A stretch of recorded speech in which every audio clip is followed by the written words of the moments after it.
मैं सोच रही थी हिंदुस्तान टाइम्स, जागरण, डीबी स्टार और फ्री प्रेस।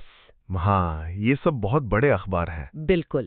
और इन जैसे बड़े अखबारों से जुड़े रहने वाले एक इंतहाई नम्वर सहाफ़ी अचानक एक मकामी भोपाली ड्रामे पर इतना लंबा और जज्बाती रिव्यू क्यों लिखेंगे? ये वाकई एक बहुत दिलचस्प सवाल है। है ना? मतलब जब हम शारोज अफरीदी साहब की वो 2016 की तहरीर देखते हैं, तो दिमाग में सबसे पहले यही आता है कि आखिर उस ड्रामे में ऐसी क्या कशिश थी। एक अंग्रेजी सहाफ़ी ठेठ उर्दू और भोपाली स्टेज पर लिखने पर मजबूर हो गया। असल में ये एक बहुत खूबसूरत तज़ाद है। देखें, एक ऐसा सहाफ़ी जिसकी ज़िंदगी आलमी ख़बरों और बड़े मंजरनामों में गुजरती हो, वो अचानक एक खालिस भोपाली सकाफत में घुंदे हुए थिएटर के सामने अपना दिल हार बैठता है। सही बात है। ये इस बात का सबूत है कि फ़न यानी आर्ट में अगर हकीकत हो तो वो हर ज़बान और सरहद को पार कर जाता है। बिल्कुल। और इसी हकीकत को आज हम कंगालने वाले हैं। इस तफसीली जायजे में हमारा मकसद कोई खबरें सुनाना नहीं है। हाँ, हम कहानी की गहराई में जाएंगे। एग्जैक्टली हम बात कर रहे हैं मशहूर स्टेज ड्रामा खाला कमाल की के बारे में। और ये थिएटर से लगाव रखने वालों के लिए एक बहुत ही जबरदस्त खबर है। बहुत बड़ी खबर है। क्योंकि ठीक 9 साल के लंबे वक्फे के बाद 21 मई 2026 को रविंद्र भवन भोपाल में इस ड्रामे का दोबारा शो होने जा रहा है। अरे वाह, 9 साल बाद! मतलब ये साबित करता है कि कुछ कहानियां वक्त की मोहताज नहीं होती। सही। 9 साल एक बहुत लंबा अरसा होता है ना? बिल्कुल होता है। हम जिस आर्टिकल पर आज बात कर रहे हैं वो भी ठीक 9 साल पुराना है। लेकिन इस ड्रामे ने भोपाल की जिंदगी, वहाँ का जो मीठा सा लहजा है और सबसे बढ़कर 1984 के गैस सनाए की उस दर्दनाक चीख को जैसे स्टेज पर उतारा है। उफ, वो गैस सना। हाँ, उसने इस ड्रामे को हमेशा के लिए जिंदा रखा है। तो चलिए जरा इस कहानी के बुनियादी ढांचे को समझते हैं। ड्रामे की शुरुआत होती कैसे है? एक बिल्कुल आम सी जीती जागती भोपाली बस्ती है। अच्छा। वहाँ एक इंतहाई हमदर्द खाला रहती हैं। उनकी 2 पड़ोसन हैं, बिट्टू और नदीरा। अच्छा। और इन दोनों में रोजमर्रा की वही नोक-झोंक, छोटे मोटे झगड़े होते रहते हैं। जैसे आम मोहल्लों में होते हैं। बिल्कुल वैसा ही। फिर अचानक कहानी में कश्मकश तब पैदा होती है जब एक पुराने पड़ोसी अंसारी साहब खाला के पास मदद के लिए आते हैं। अंसारी साहब का क्या मसला था? मसला ये था कि उनकी बेटी किसी से सच्ची मोहब्बत करती है, लेकिन अंसारी साहब की जो बीवी है ना, वो थोड़ी मॉडर्न ख्यालात की हैं। उन्हें फर अंग्रेजी बोलने वाला दामाद चाहिए। अच्छा, तो यहाँ से ड्रामे में वो मज़ाहिया सूरत हाल बनती है। हाँ बिल्कुल। अंग्रेजी जबान की वो फर्जी बढ़तरी और सच्ची मोहब्बत के दरमियान टकराव होता है। और खाला, इकबाल मियाँ और वो लड़ाका पड़ोसन मिलकर कोई मंसूबा बनाती है। जी हाँ, वो सब मिलकर साजिशें करते हैं। लेकिन मेरा यहाँ एक मसला है। क्या मसला?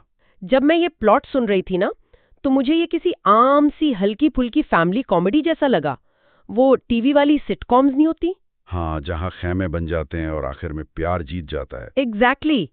अगर प्लॉट इतना ही रिवायती है, तो फिर इसने पूरे हिंदुस्तान के नाज़रीन को अपना दीवाना कैसे बना लिया? ये वाकई बहुत पते की बात पूछी आपने। इसका जवाब इस कहानी की बुनियाद में नहीं है। तो फिर कहाँ है? इसको चलाने वालों में छुपा है। अगर हम इसको ध्यान से देखें तो इस कॉमेडी के खोल के अंदर असल इंजन इसके किरदार हैं, खुसूसन 4 खवातीन। 4 खवातीन? खाला, बिट्टो, नादिरा और फरजाना। बिल्कुल। आर्टिकल इस बात पर बहुत जोर देता है कि ये खवातीन सिर्फ ड्रामे के पिलर्स नहीं हैं। अगर थिएटर की ज़बान में कहें तो ये पूरा बुनियादी निज़ाम या ऑपरेटिंग सिस्टम है। ऑपरेटिंग सिस्टम, ये मिसाल बहुत मजेदार है। हाँ, क्योंकि इनके असर और फन के बगैर ये ड्रामा 1 इंच नहीं चल सकता। ड्रामे में मर्द किरदार भी हैं। जैसे इकबाल मियाँ या अंसारी साहब। सही, लेकिन वो सिर्फ इस ऑपरेटिंग सिस्टम पर चलने वाली छोटी मोटी एप्लीकेशंस हैं। असल जोश, ताकत और मुकालमे इन खवातीन के पास हैं। और वैसे रिवायती तौर पर ड्रामे मर्द किरदारों के इर्द गिर्द बुने जाते हैं, तो ये अपने आप में एक अलग बात है। बिल्कुल, यही चीज इसको किसी आम कॉमेडी से अलग करती है। लेकिन एक चीज जिस पर मैं वाकई हैरान हूँ, वो इन किरदारों की अदाकारी है। देखें, खाला का किरदार एक ठेठ भोपाली मुस्लिम खातून का है ना। हाँ, उनका लहजा, उनका ठहराव सब भोपाली सकाफत का हिस्सा है। और ये किरदार अदा किसने किया है? एक बंगाली अदाकारा ने, स्वास्तिका चक्रवर्ती। अरे वाह! मतलब एक बंगाली जबान बोलने वाली खातून का इतनी गहराई से एक भोपाली किरदार में ढाल जाना ये आसान तो नहीं है ना। आसान। ये किसी भी अदाकार के लिए सबसे मुश्किल मरहला होता है, जिसे हम नफ्सियात में कंप्लीट इमर्जन कहते हैं। यानी मुकम्मल जज्ब हो जाना। बिल्कुल। जब अदाकार अपनी मादरी जबान और सकाफती वजूद को भूलकर किसी दूसरे किरदार की रूह को अपना दुख बना लेता है। स्वास्तिका चक्रवर्ती ने सिर्फ एक्सेंट कॉपी नहीं किया था, उन्होंने उस किरदार को जिया था। सही कहा, उन्होंने खाला की रूह को जिंदा कर दिया। और शहरोज अफरीदी के आर्टिकल से ये भी मालूम होता है कि भले ही ड्रामे का नाम खाला कमाल की है, लेकिन स्टेज पर आग लगाने का काम कीर्ति सिन्हा और आकांक्षा वर्मा की जोड़ी ने किया है। नादरा और बिट्टुल की जोड़ी। ये केमिस्ट्री होती है। बिल्कुल। हंसी और नोकझोंक इतनी फितरी थी कि लोग बस उनमें खो जाते थे। लेकिन अब यहाँ मुझे एक उलझन होती है। हम्म, ठीक है, थिएटर मजेदार था, कहे कहे लग रहे थे, आम कॉमेडी जैसा। हाँ। लेकिन अचानक से एक बिल्कुल गैर मुतवक्का मोड़ आता है। हम्म, खाला अपनी जिंदगी का वो स्याह रुख दिखाती हैं जो 1984 के गैस सनहाई की रात से जुड़ा है। वो वाकई एक बड़ा झटका होता है। और उनकी वो आखिरी लाइन, इस खाली घर ने मुझको खाला बना दिया, लोगों को फूट फूट कर रोने पर मजबूर कर देती है। बिल्कुल, वहाँ माहौल एकदम बदल जाता है। मेरा यहाँ आपसे एक सवाल है, क्या वाकई सिर्फ एक आखिरी डायलॉग, चाहे वो कितना ही जज्बाती क्यों ना हो, कह कहे लगाते लोगों को अचानक रुला सकता है, या इसके पीछे कोई नफसियाती खेल है? आपने बहुत गहरा सवाल उठाया है।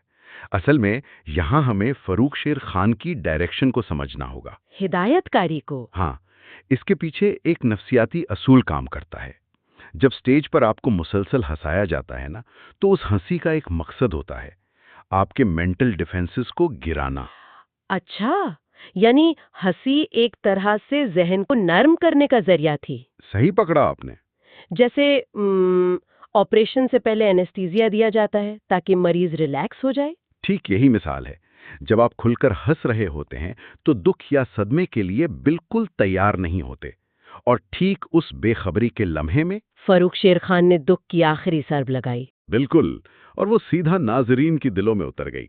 लेकिन यह सिर्फ एक डायलॉग का कमाल नहीं था। तो फिर क्या था? फरूख साहब ने विजुअल स्टोरी टेलिंग यानी बसरी कहानी का बड़ा जबरदस्त सहारा लिया। स्टेज की बेजान चीजें बोलने लगीं। विजुअल स्टोरी टेलिंग थोड़ा इसे खोलकर समझाइए, स्टेज पर ऐसा क्या था? देखें, ड्रामे में खाला क्या काम करती हैं? जरी का काम। हाँ, भोपाल का खालिस पेशा। एग्जैक्टली। डायरेक्टर ने पूरे स्टेज पर जरी के काम वाले दुपट्टे लटका दिए थे। अच्छा। बाज़ाहिर तो ये सिर्फ सेट का हिस्सा लगते हैं। हाँ, लगता है सिर्फ डेकोरेशन है। लेकिन जब खाला चुप होती थी या मजाक के बाद खामोशी होती थी, तो वो हवा में झूलते दुपट्टे खुद बोलते थे। क्या बोलते थे?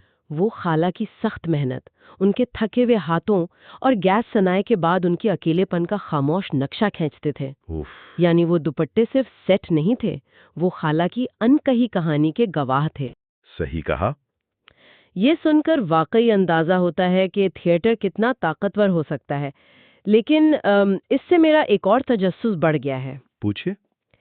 एक ऐसा किरदार जिसके दिलों में इतना भारी और तारीखी दुख छुपा हो, वो अचानक आसमान से तो नहीं टपकता। इस कहानी की असर बुनियाद कहाँ से आई? इसकी तारीख और भी दिलचस्प है। फरूख शेर खान बचपन से एक मशहूर किरदार पांडा वाली खाला से मुतासिर थे। पांडा वाली खाला? हाँ, ये 1960 की दहाई में तखल्लुस भोपाली के लिखे गए कॉलम्स का हिस्सा हुआ करता था। ओह, तो वो एक अखबारी कॉलम था। बिल्कुल, और फरूख साहब हमेशा से इसे स्टेज पर लाना चाहते थे। मसला सिर्फ ये था कि वो एक छोटा सा किरदार था, इसके इर्द गिर्द कोई 2 घंटे की मुकम्मल कहानी नहीं थी। तो फिर उन्होंने इस छोटे से किरदार को मुकम्मल थिएटर की शक्ल में कैसे ढाला? उन्हें रास्ता तब मिला जब उन्होंने रफ़ी शब्बीर का लिखा हुआ एक ड्रामा देखा जिसका नाम था इकबाल। अच्छा, जिसमें अल्लामा इकबाल के भोपाल क़याम का जिक्र था। सही। लेकिन राफ़ी साहब ने इस तारीखी किस्से को जिस तरह आम भोपाली किरदारों जैसे तांगे वाले से जोड़ा था ना, फर्रुख साहब उससे हैरान रह गए। उन्हें समझ आ गया कि राफी शब्बीर ही खाला को जिंदगी दे सकते हैं। बिल्कुल। उन्हें यकीन हो गया कि अगर कोई इन बिखरी हुई दास्तानों को एक लड़ी में पिरो सकता है तो वो राफी शब्बीर का कलम ही है। और वाकई क्या कमाल लिखा है राफी शब्बीर ने। लेकिन 1960 की दहाई का एक मजाहिया किरदार उठाना और उसे 1984 के गैस सनहाई के दुख में डाल देना, ये बहुत बड़ा खतरा नहीं था? खतरा तो था, हाँ। मतलब आज की टेक्नोलॉजी की जबान में कहूँ तो ये बिल्कुल एक सॉफ्टवेयर अपडेट जैसा था। सॉफ्टवेयर अपडेट कैसा? देखें, एक लेगेसी कोड था, 1960 का एक पुराना देखा भाला नॉस्टैल्जिया किरदार। उस पर 1984 के सनहाई का एक नया दुख भरा पैच लगा दिया गया ताकि वो आज के मसाइल और सदमों को प्रोसेस कर सके। अरे वाह, बहुत बेहतरीन मिसाल दी आपने। है ना? क्या यही वो मास्टर स्ट्रोक नहीं था जिसने ड्रामे को अमर कर दिया? 100%। राफे शब्बीर ने फर्रुख साहब से यही कहा था कि हम 1960 की उस खाला की मानो आन नकल क्यों करें। सही बात है। हमें उस खाला को आज की दुनिया की, हमारे सामने जलती बुझती 1984 के सन्हे से गुजरी हुई खातून बनाना चाहिए। इस फैसले ने खाला को सिर्फ कॉमेडी नहीं रहने दिया, उन्हें भोपाल की तारीख और बहादुरी का मुजस्समा बना दिया। और इस मास्टर स्ट्रोक का असर सिर्फ भोपाल तक महदूद नहीं रहा। सुनने वालों की दिलचस्पी के लिए बताती चलूं, 2012 में इसे भारत रंग महोत्सव के लिए चुन लिया गया था, जो दुनिया भर में थिएटर के सबसे बड़े मेलों में शुमार होता है। बिल्कुल। और सबसे हैरान करने वाली बात, 2012 के उस आलमी फेस्टिवल में खाला कमाल की वाहिद उर्दू या हिंदुस्तानी जबान का ड्रामा था। जी हाँ, यहाँ तक कि पाकिस्तान से आने वाला ड्रामा भी पंजाबी जबान में था। तो ये एक चुभने वाली बात भी है ना? एक इंतहाई वाज़ेह इशारा है। इससे इस ड्रामे की बुलंदी का तो अंदाजा होता है, लेकिन उर्दू थिएटर के ज़वाल पजीर हालत का भी पता चलता है। और यही बात मुझे परेशान करती है। हम रोज देखते हैं कि उर्दू अदब में गजल, नॉवल या अफसाने को कितना आलमी मकाम हासिल है, तो थिएटर को वो मकाम आज तक क्यों नहीं मिल सका? इसका जवाब तलाश करने के लिए थोड़ा तारीख में जाना होगा। अच्छा। पिछले 100 साल देखें तो उर्दू थिएटर का आगाज शानदार था। परसी थिएटर के दौर में आगा हाशर कश्मीरी जैसे अजीम नाम सामने आए, जिन्हें इंडियन शेक्सपियर कहा जाता था। बिल्कुल। अवाम उनके ड्रामे देखने के लिए टूट पड़ती थी। फिर आईपीटीए का सुनहरी दौर आया। Indian People's Theatre Association. सही। उसके बाद हबीब तानवीर साहब का जमाना आया। उनके शाहकार जैसे आगरा बाजार और जिसने लाहौर नहीं देखा, उन्होंने दिखाया कि मकामी जबान में कहानी कितनी ताकतवर होती है। तो जब हमारे पास आगा हशर से हबीब तनवीर तक इतनी मजबूत चेन थी, तो हम भटक कहाँ गए? हम वहां भटके जब उर्दू ड्रामे ने स्टेज की मिट्टी छोड़कर किताबों के सफाहात का रुख कर लिया। यानी ड्रामे पढ़ने के लिए लिखे जाने लगे। हाँ, जिन्हें हम थिएटर की जबान में क्लोजेड ड्रामाज या किताबी ड्रामे कहते हैं। अच्छा। जबान इतनी सख्त और मुश्किल होती गई कि वो आम आदमी से दूर हो गए। और जब थिएटर आवाम की जबान बोलना बंद कर देता है तो आवाम भी थिएटर आना छोड़ देते हैं। उफ। यानी हम थिएटर को लाइब्रेरी में ले गए, जबकि उसे स्टेज पर लोगों के दरमियान होना चाहिए था। एग्जैक्टली। यहाँ मुझे थिएटर के माहिर रंजीत कपूर की वो फिलॉसफी याद आ रही है जिसका जिक्र शहरोज अफरीदी ने भी किया है। हाँ, वो हांडी वाली मिसाल। बिल्कुल। उन्होंने कहा था कि किसी दूसरे की हांडी में आप कितने ही मसाले डाल दें, वो आपकी हांडी नहीं कहलाएगी। ठीक निशाने पर लगने वाली मिसाल। अगर आप किसी फ्रेंच या ब्रिटिश ड्रामे का उर्दू तर्जुमा करके चला दें तो नाजरीन जुड़ नहीं पाएंगे। थिएटर तभी फलता फूलता है जब कहानी मकामी हो। और राफी शब्बीर और फरूख शेर खान की जोड़ी ने यही किया। उन्होंने अपनी हांडी खुद पकाई। भोपाली सकाफत, वहाँ की प्योर जबान और अनहा दुख उस हांडी में शामिल किया। और उस हांडी का जायका आज 9 साल बाद भी उतना ही ताज़ा है। वाकई, जब हम इन सारी बातों को समेटते हैं तो ये तस्वीर साफ होती है कि खाला कमाल की सिर्फ एक शो नहीं है। ये अपनी भाषा को वापस स्टेज पर लाने की कोशिश है। सही कहा। एक निखरा हुआ स्क्रिप्ट, उसे जिंदा करने वाली अदाकारी और हिदायतकारी, ये सब मिलकर उर्दू थिएटर को कब्रिस्तान से निकालकर दिलों में बसा देते हैं। ये थिएटर की सच्ची जीत है। और इसी जीत और खूबसूरत मकसद के लिए इस ड्रामे की पूरी टीम को जबरदस्त सलाम पेश करना बनता है। खास तौर पर स्वास्तिका चक्रवर्ती, आकांक्षा वर्मा और कीर्ति सिन्हा, जिनकी अदाकारी ने कहानी में जान फूंकी। बिल्कुल। साथ ही विभा श्रीवास्तवा, नाइमा, आबिद, शुभम, गिरीश और सीपी जोशी की कोशिशों को सलाम, और यकीनन राफी शब्बीर और फरुख शेर को हमारी तरफ से दिली मुबारकबाद। जो भी लोग 21 मई 2026 को रविंद्र भवन भोपाल में मौजूद होंगे, उन्हें थिएटर के एक ऐसे तिलिस्म का तजुर्बा होगा जो वो जिंदगी भर भुला नहीं पाएंगे। सही बात है। तो सुनने वाले हजरात, अगर हमारी ये तहकीक पसंद आई हो और आप ऐसी ही कहानियों के छिपे हुए पहलू जानने का शौक रखते हैं, तो हमें जरूर फॉलो करें। हम यूट्यूब और इंस्टाग्राम पर भी मौजूद हैं। ऐसी कहानियां हमें ठहरने पर मजबूर करती हैं। अक्सर हमें लगता है कि तारीख सिर्फ किताबों और निसाबी सरगर्मियों में मिलती है, लेकिन जरा सोचिए, जब किताबें किसी 1984 जैसी रात की चीखों को भुला देती हैं या किसी वजह से नजरअंदाज कर देती हैं, तो क्या एक मकामी थिएटर का स्टेज और वहां लटकते हुए जरी के दुपट्टे उन हिस्ट्री बुक से ज्यादा सच्ची और जिंदा तारीख बनकर सामने नहीं आते? इस बारे में जरूर सोचिएगा। मुलाकात होती है अगले जायजे में।